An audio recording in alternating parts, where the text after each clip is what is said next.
To some extent, it seemed they all understood that this family was no longer the same.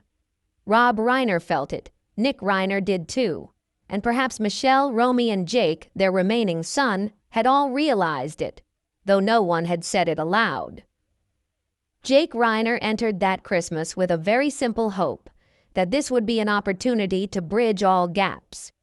In his mind, everything was already arranged, the table neatly set, the bright lights illuminating the Brentwood house, the gentle music playing, every detail perfect. Jake envisioned the whole family sitting together in that familiar house after many years apart, as if nothing had ever broken their bond. If you enjoy real-life stories behind the Hollywood glamour and emotional glimpses into family life, don't forget to subscribe to the channel, like, and turn on notifications so you don't miss the next content. Your support is what motivates the channel to continue bringing you more insightful and authentic stories.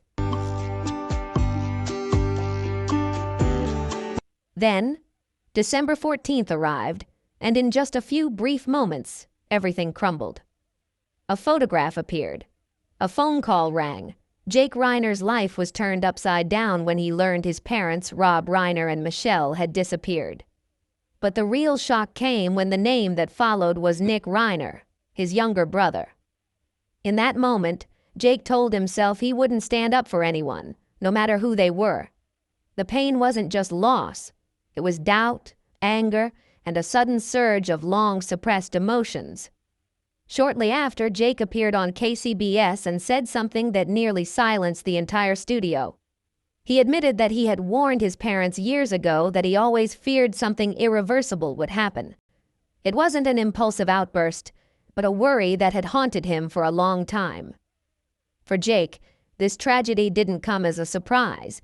It built up gradually, from small mistakes, oversights, repeated excuses, until the family could no longer hold on to its former bond.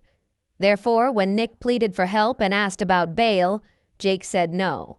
Not out of malice, but because deep down, he understood that those cracks had existed for too long, and perhaps there was no way to mend them back to how they were before. On December 17th, Los Angeles seemed heavier and quieter than usual. As Nick stepped onto the courthouse steps, Jake sat under the studio lights of KCBS, where he had worked for most of his life. Cameras were rolling. Bright lights shone directly on his face, but his emotions were suppressed to the maximum. The deep shadows made him look thinner, more tired. His eyes were sunken from sleepless nights. His black suit clung to his tall, slightly hunched frame, as if his body were accustomed to carrying the heavy burden of unspoken things. This was no longer the image of the calm, confident reporter that viewers were used to seeing. Before the camera was a man exhausted by loss, pressure, and years of swallowing unspoken words. Jake sat up straight, but his body betrayed everything. His shoulders were tense, his hands clenched tightly on the table, his knuckles pale from gripping so tightly. When he spoke, his voice trembled, rough, as if each word had to be forced out. He spoke of the long nights he had endured, and admitted that none had ever been like this. From there, the past began to flood back in fragmented words. Jake talks about growing up with the name Reiner, a name that brings smiles to others but one that weighs heavily on him, like wearing a coat that's both too big and too tight at the same time. Outwardly glamorous, but inwardly stifling. Jake Reiner was born on January 6, 1991 in Los Angeles, into a world brimming with art and storytelling, with a father who was a renowned director and a mother who was a talented photographer. His childhood was surrounded by creativity, laughter, conversations about film, and family legends. But behind that warm facade, things weren't perfect. As the eldest child, Jake quickly learned to step back. He yielded space, attention, and gradually even parts of himself, as if that role were predetermined. Nick was smaller, quieter, and more vulnerable. So Jake learned to shrink himself, give up his favorite things, leave his room, and remain silent whenever things didn't go well. Every time Jake tried to speak up, someone would say, He's still too young. And he would just nod, swallowing his emotions. It seemed his duty. When Nick was in trouble, the whole house changed instantly. Conversations stopped, laughter vanished, and all attention was focused on one direction.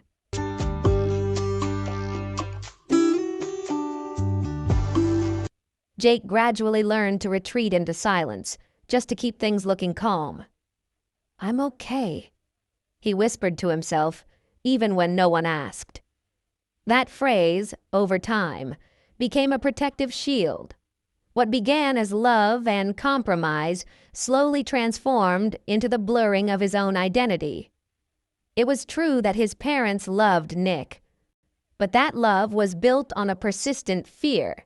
The fear of losing control, the fear of things slipping out of his grasp. They protected Nick, explained things for him, believing that with enough patience, everything would be all right. But for Jake, that patience came at the cost of his voice. He still remembered Nick's outbursts of anger, the tense words quickly dispelled by a laugh or a reassuring remark. Meanwhile, Jake learned to silently bear it all, time and time again, as if nothing serious had ever happened. Michelle would often pull Nick close, whispering softly, "He's just going through a tough phase." Jake stood there, observing, understanding, but inwardly he sensed something growing. A different kind of silence, a distance that widened with each passing year.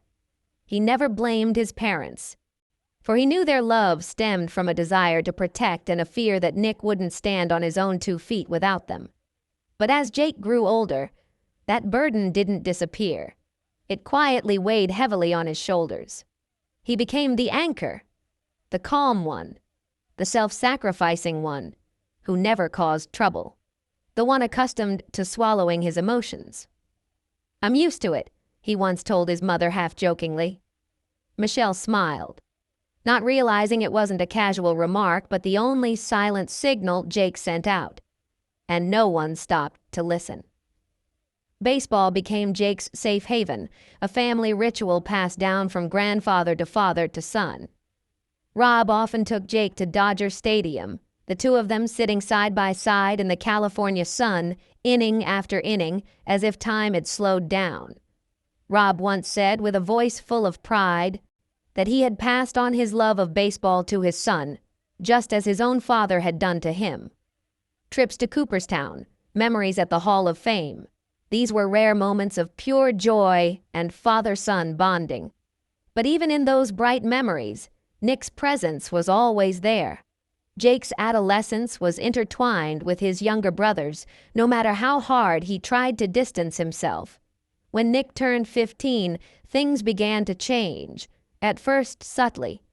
Tired eyes, mood swings, nights of unexplained disappearances. Jake noticed it all. He thought Nick was trying to say something, that it was a silent cry for help. But that silence was quickly drowned out by increasingly larger waves of turmoil. Year after year, Jake watched Nick move from school to rehabilitation programs, only to return to square one. Each time Nick said, "I'll do better." "Really?" Hope would flare up. Jake remembered those dinners vividly. Nick's hands trembled, his voice unsteady but full of sincerity. Rob nodded softly. Michelle squeezed her son's hand as if it were the only thing keeping them standing.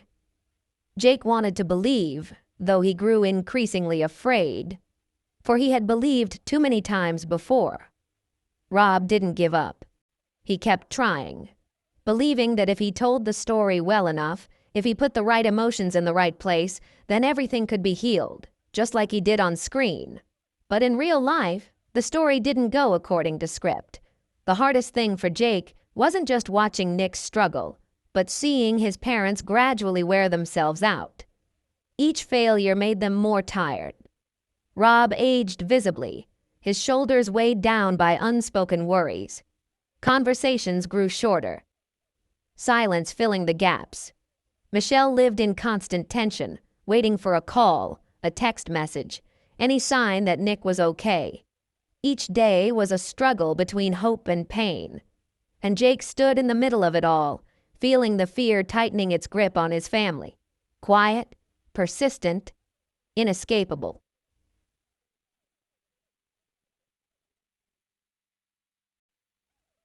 One night in the dimly lit kitchen, Jake overheard his mother's voice coming from behind the door.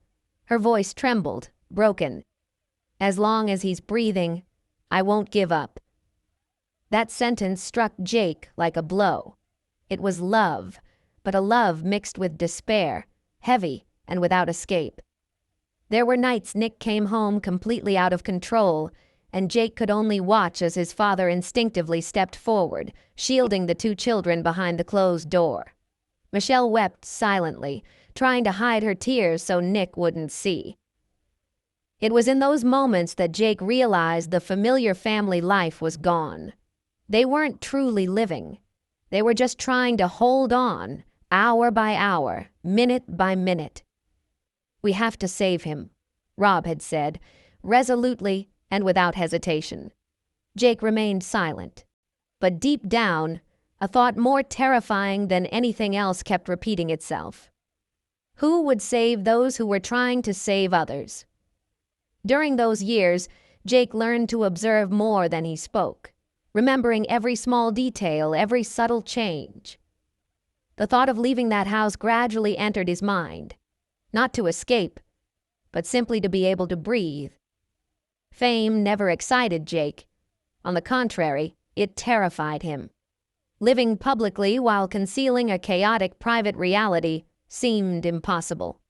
Jake used to stand behind the stage, watching the bright lights shine on others and silently wondering, what if this path isn't meant for me? That question haunted him for years like a persistent shadow.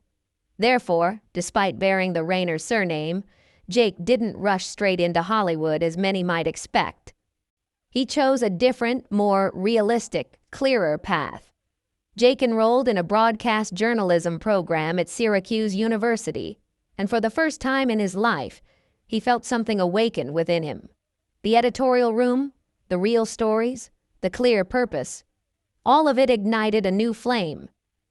After graduating, Jake started at small local stations like Kion, then moved on to larger stations before working at KPRC Channel 2 in Houston from 2016 to 2018. Those years not only honed him as a reporter, but also shaped him as a person. Colleagues remember Jake as calm, professional, and approachable, especially when handling difficult stories involving the community and law enforcement. He built his career step by step, not relying on family reputation, but on his own abilities and perseverance. From small towns to larger markets, Jake rose through the most difficult path. His steady voice, intense focus, and calm demeanor gradually became familiar to viewers. But when the studio lights went out and his suit was hung up, that familiar feeling of emptiness returned. Night after night, Jake stood alone in his quiet apartment, where the silence sometimes weighed more heavily than any pressure in the newsroom. Whether in Houston or later at KCBS and KCAL in Los Angeles, Jake lived the true meaning of a reporter, pursuing truth, racing against time, serving the public with unwavering integrity and honesty. His surname carried weight, but he never relied on it. Everything was built brick by brick. Respect came from showing up every day and fulfilling his role. And throughout it all, baseball was there, the final thread connecting him to warm family memories. Jake co-hosted the Incline Dodgers podcast with close friends, where each episode was boisterous, funny, and full of passion.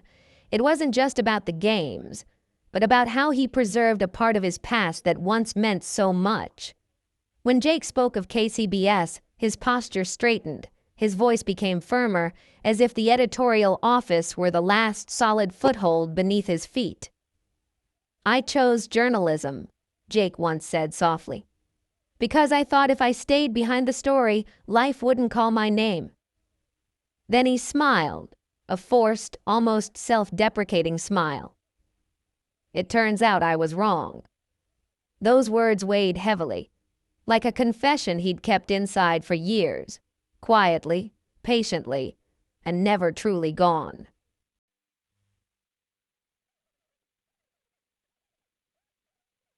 Finally, Jake returned to acting, not because of the privilege of fame, but through the path he chose, familiar, challenging, and somewhat daunting.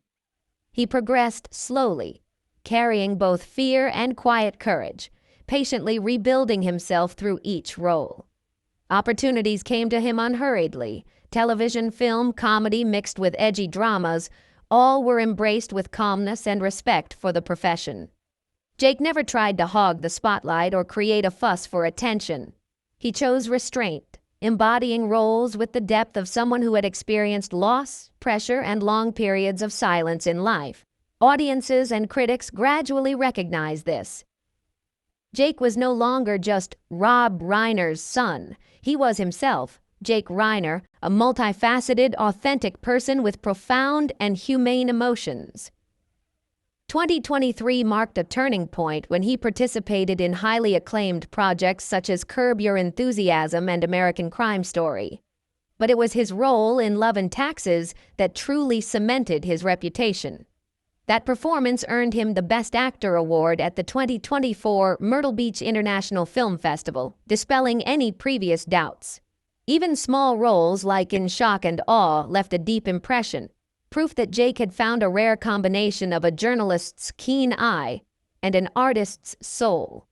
The most difficult thing, as Jake once admitted in a rare moment on television, was the silence between scenes. When the cameras went off, his thoughts always returned to his parents. In Jake's mind, Rob stood outside the frame, arms crossed, his eyes a mixture of pride and meticulous observation. Michelle was gentler, quietly watching, as if still capturing every moment with an invisible lens. During late-night calls after filming, Jake tried to keep his voice calm despite his surging emotions, talking about his new role, about the first time he truly felt on his own 2 feet, confident without relying on any legacy. As the holidays approached, Jake held a single thought in his heart. This Christmas will be different. After years of separation and hesitant calls, he planned to return home. He vividly pictured the familiar living room, the presents waiting to be opened. Rob nodding slowly, Michelle holding his hand and whispering, "Our son." That hope alone was enough to warm Jake's heart. He meticulously prepared everything, the flight, the gifts, even the first words he would say upon walking through the door, "I'm home." Deep down, he believed that moment would heal everything, that the distances, misunderstandings, and long-standing doubts would finally disappear, that he would return no longer as a lost child, but as a man who had earned his place through hard work, discipline, and perseverance. However, life sometimes doesn't go according to plan, and in a matter of seconds, everything can turn upside down. A seemingly perfect moment suddenly becomes a new challenge, making Jake realize that no matter how difficult the road ahead, he must keep going, with all his courage, with all his heart, and with faith in himself. It is these steps, however arduous, that truly define the person he becomes.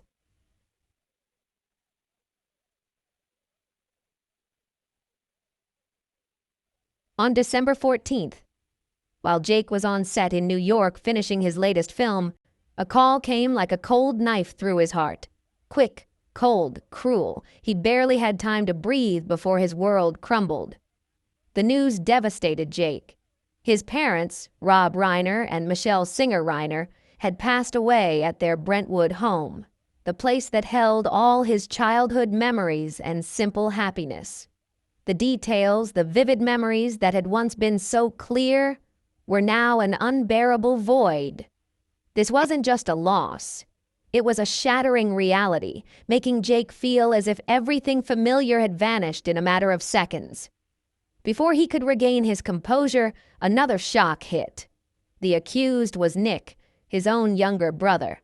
Jake froze, his body stiff. His mind went blank, as if the floor had disappeared beneath his feet, and he slowly fell into an inescapable void. The Christmas images, the warm meals, the laughter, and the happy reunions that he used to replay in his mind were now just empty spaces where 2 chairs at the dining table would never be filled. The next morning, Jake flew back to Los Angeles. When he met his sister Romy, they didn't say anything but hugged each other, sobbing until they had no more tears left. No words could express the pain they were experiencing. Loneliness consumed Jake in the very city he once considered home. The Hollywood lights now seemed cold and empty, and everything familiar seemed to have vanished. As the days passed, the pain didn't subside, but gradually turned into a smoldering fire of anger, erupting fiercely and relentlessly. Unable to bear the helplessness, Jake began speaking out publicly, frankly pointing out the truth behind the perfect family image everyone imagined. "I warned them," Jake said, his voice trembling, his eyes filled with tears. "I told my parents 3 months before Nick wanted to move in with us. I knew it wasn't okay." His words didn't come from frustration or resentment, but from a deep-seated fear. The kind of fear that keeps you awake for nights. A premonition of something terrible approaching. "I don't feel safe," Jake pleaded, his hands trembling, his muscles tensing, his voice both quiet and urgent. He begged his parents to set boundaries, to protect themselves and him. "Stay to protect yourselves. Please. If not for me, then for yourselves." But Rob and Michelle chose the path of love, as they always did. Forgiveness and hope conquered fear. They believed that if they loved Nick enough, they could help him overcome his struggles and insecurities. Jake still remembers that call clearly. His father's calm voice. "Son, Nick is your brother. He's trying. We're a family." And Michelle's gentle voice rang out, "We'll keep an eye on him, darling.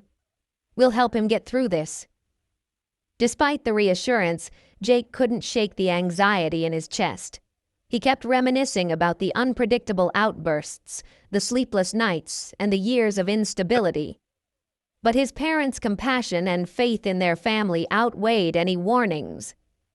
And then the unimaginable happened, shattering all hope, turning pain into a tragedy Jake had never imagined.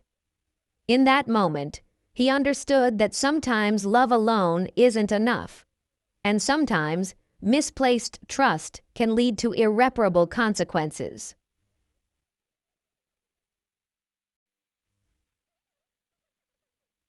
On live television, Jake's voice choked as he stared at the screen.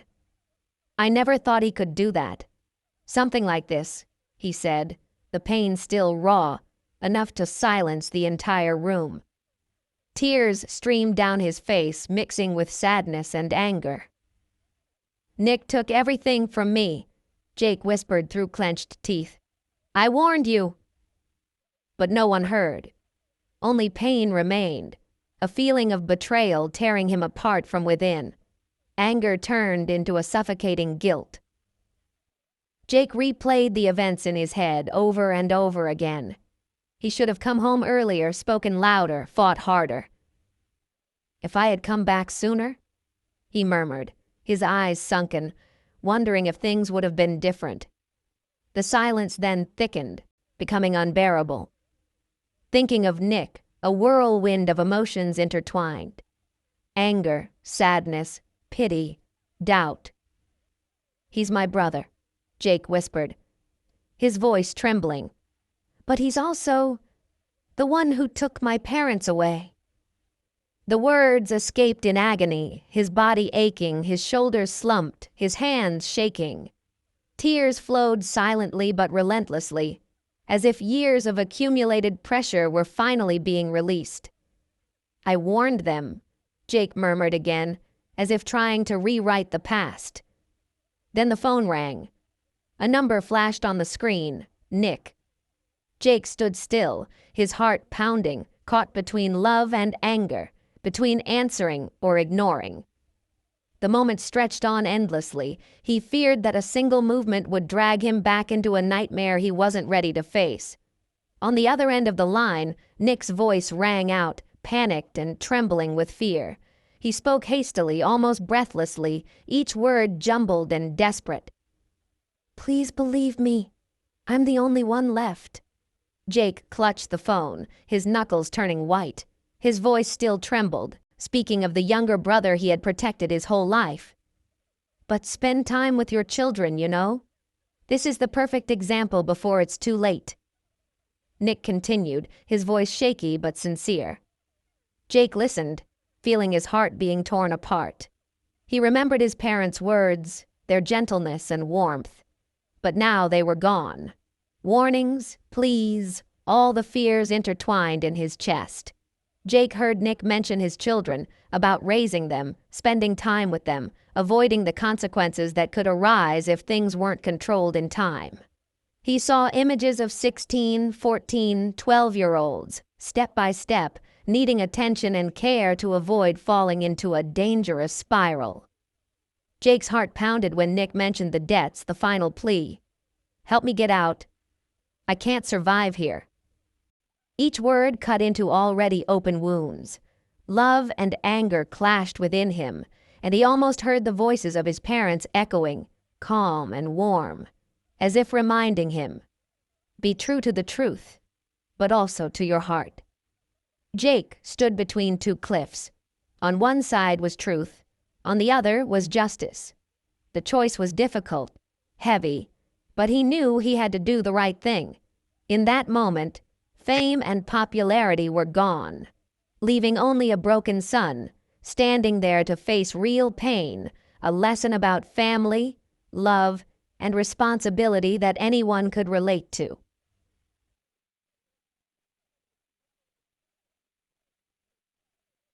Finally, Jake took a deep breath, his whole body trembling. "Nick," he whispered, his voice low but strained. "I can't." The words echoed in the silence, heavy, as if time had stopped.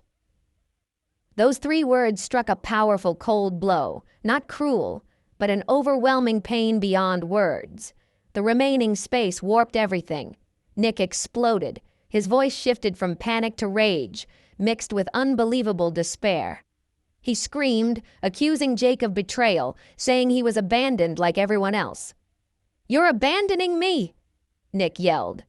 Jake squeezed his eyes shut, tears streaming down faster than he could hold them back. "I won't abandon you," Jake whispered, his voice choked, "but I can't save you the way you want." Silence filled the air, heavy, not the quietness after a scream, but a suffocating stillness that weighed down on his chest. The call ended with gasps, the screen went black, and only an eerie silence remained. Jake stared at the phone, his heart pounding with a sharp pain. It felt as if the last thread connecting him to his younger brother, to the last piece of his family, had been severed. He didn't know if Nick understood him, if he ever did, or even if he himself had done the right thing. But Jake knew one thing. Sometimes love alone isn't enough, and realizing that was the cruelest life lesson everyone had to face. When Jake's report ended on the night of December 17th, the world seemed to stop. The screen before the audience was motionless, no arguing, no shouting, just silence, a pain laid bare, undeniable. A flood of messages poured in. "I can't breathe watching this. I've never seen such horrific pain on live television." In that moment, Jake was no longer a reporter. He was a man standing tall, present before the world to show what true loss looks like. Not fame, not the image of a celebrity, just a broken son, standing there for the world to witness his real pain.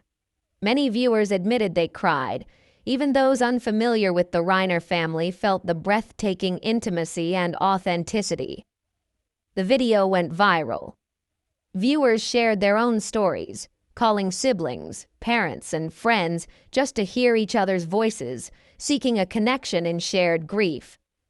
Jake's pain, though personal, touched something universal. A reminder that the deepest losses don't come from the outside world, but from the places we trust most. And it is this honesty, this courage to face the pain, that makes Jake's story a vivid reminder of love, family, and responsibility, however cruel, we must confront them so as not to miss out on the most important things in life.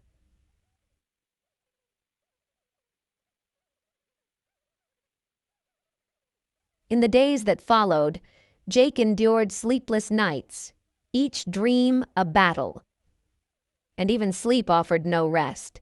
Memories kept repeating themselves. His parents, the warnings he'd uttered that went unheard, warnings now filled with regret. 3 months earlier, Jake had said everything he could. If only they had listened, if only they had been more careful. The pain was relentless. It burned, persistent and heavy, seeping into every moment of his life.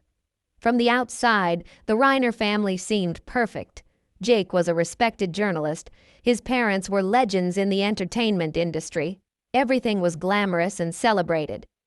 But beyond the lights and fame, only a wounded man remained. A man who had seen the danger, warned everyone, but been ignored. That's what made the pain unavoidable. This was more than just loss. This is about knowing you tried, you warned, but you weren't listened to. Jake didn't just lose his parents. He lost the belief that love and care alone could be enough to protect those he loved. Everything he once thought could be fixed by fame, awards, or recognition now seems meaningless. The only question that still echoes in his mind is, if they had listened, if I had been stronger that day, would things have been different? Jake lives with a wound that time cannot heal, a wound inflicted by pain, guilt, and an unfulfilled love. When he speaks, it's not to seek attention or sympathy, but a final attempt to transform his unbearable pain into a warning to others so they can listen before it's too late. The truth his story leaves behind is unsettling, but also a profound lesson. Family isn't built solely on love. It's also based on listening, awareness, and genuine care. Some warnings don't come with a second chance. Some moments, some vacations, will never be the same again. If you've stayed until the end of this story, thank you. We know these are hard messages to hear, but if Jake's journey has stirred emotions in you, reminded you of family, loss, or your own inner strength, please share in the comments. We don't judge, we want to connect. And if you want to hear more profound stories that go beyond the headlines, stories of real people, facts, and consequences, please like, subscribe, and share. Your support helps us continue to bring valuable stories, keeping these conversations alive and inspiring for those who need them.